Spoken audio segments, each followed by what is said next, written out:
వ్రతశాల ఇది నా యేసు నివసించశాల. వందనములు. నా పేరు జక్కయ్య. మా యొక్క సమస్య అంటే మా మామ కూతురికి చిన్న పాప 3 years పాప కాళ్ళపై మంచం పడి కాలు ఇరిగింది. దాని గురించి ప్రతిదినం ప్రేయర్ చేసినప్పుడు ఇప్పుడు చిన్న పాప నడుస్తుంది, బాగానే ఉంది. ఇదే నా సాక్ష్యం. ఇంకో సాక్ష్యం ఏమనగా, ఒక పర్సన్ మా ఇంట్లో ఉన్నప్పుడు అమ్మగారితో ప్రేయర్ చేపిస్తున్నాము. ఆ అమ్మాయి పోవాలంటే దేవుని కృపను బట్టి మేము ఏమనుకున్నా అనలేదు, కానీ ఆ అమ్మాయికే వెళ్ళిపోయింది. ఇదే నా సాక్ష్యము. అయ్యగారికి అమ్మగారికి వందనములు. మా గుడికల గ్రామం. నా పేరు రత్నయ్య. నా పెద్ద కుమారుడు నా కోడలం బెంగళూరులో ఉన్నారు. వాళ్ళు నా మనమరాలు చదువుతుందడ. ఈ సంవత్సరం మరి ఆమె 10 తరగతి చదివింది కాబట్టి తండ్రి మరి నీ సన్నిధిలో మరి సాక్ష్యం ఇస్తాను, ఆమెకు మంచి మార్కులు ఇస్తాను అనుకున్నాను. కానీ దేవుడు అనుకున్నట్లు ఆమెకు ఘనంగా బాగా మంచి మార్కులు తెచ్చుకునింది. 402 తెచ్చుకునింది. దేవునికే మయం కలుగును గాక. అమ్మగారు అయ్యగారికి వందనాలు, ఇక్కడ వచ్చిన వాళ్ళకి వందనాలు. అయ్యగారికి అమ్మగారికి వందనాలు. నేను డిగ్రీ ఎగ్జామ్స్ రాయడానికి పోతున్నాను. అప్పుడు సరిగ్గా హెల్త్ సరిగ్గా లేదు. అమ్మగారికి ఫోన్లో మెసేజ్ పెట్టినాను, అమ్మ భయపడొద్దు, ఏం కాదు, ధైర్యంగా రాయి ఎగ్జాము, సన్నిధిలో సాక్ష్యం చెప్తానని మొక్కు అనింది. అలానే చేసినాను. రిజల్ట్స్ వచ్చినాయి, పాస్ అయినది. ఇదే నా సాక్ష్యం. అయ్యగారికి అమ్మగారికి వందనాలు. ఇక్కడ వచ్చిన వారందరికీ వందనాలు. అమ్మగారికి అయ్యగారికి వందనాలు. నా పేరు అనిత. మా బాబు అస్సలు అన్నం తినేవాడు కాదు. నేను అమ్మ దగ్గరికి వచ్చినప్పుడు అమ్మ ప్రార్థన చేసింది, వారాలు తిరగమని చెప్పింది. మా బాబు ఇప్పుడు అన్నం తింటున్నాడు, బాగా ఆడుకుంటున్నాడు. ఇదే నా సాక్ష్యం. అయ్యగారికి అమ్మగారికి వందనాలు. నా పేరు మేరీ, నాది సోమలగూడూరు. నా సాక్ష్యం ఏమంటే, పాప డెలివరీ అయ్యి నెల అయింది. పాప పాలు అస్సలు పట్టకుండే. అయ్యా నేను సారాకు వచ్చి సాక్ష్యం చెప్తున్నాను. వెంటనే పాప పాలు పట్టింది.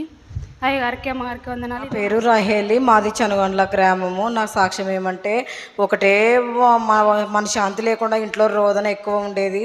నేనైతే 15 సంవత్సరాల నుంచి ఆరాధన తీసుకునిలేను. దేవా తండ్రి, ఈ పునరుత్థాన దినమందు తండ్రి నీ ఆరాధన తీసుకొని నేను మారు మనసుతో తండ్రి నీ స్వస్థత శాలకు వచ్చి ఘనంగా సాక్ష్యం చెప్తా ప్రభు. నాకు నా కుటుంబానికి మీరు నేనా తండ్రి తోడు నీడన్నీ నీవే తండ్రి.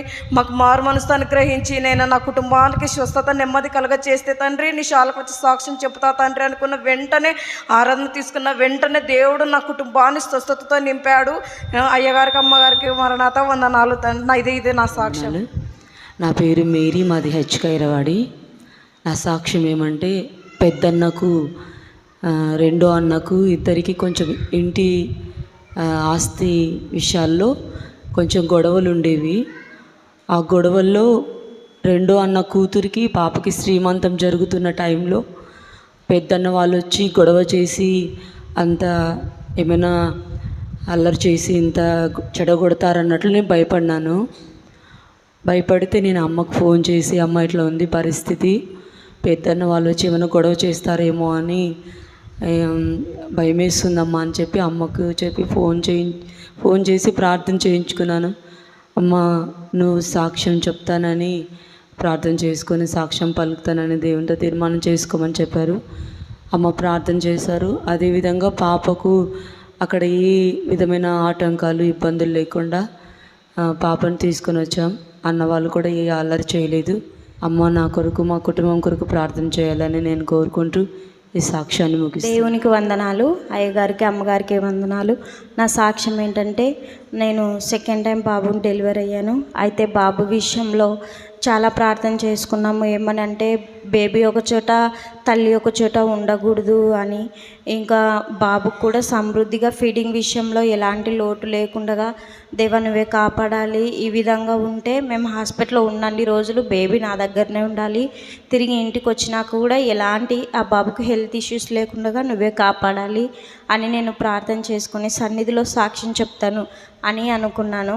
దేవుడు అదేవిధంగా నేను ఇంటికి వచ్చే వరకు కూడా కాపాడి నన్ను నా బేబీని ఒక పక్క ఉంచి ఇంటి వరకు చేర్చాడు. నా కోసం ప్రార్థించిన అయ్యగారికి అమ్మగారికి వందనాలు. ఇదే నా సాక్ష్యం.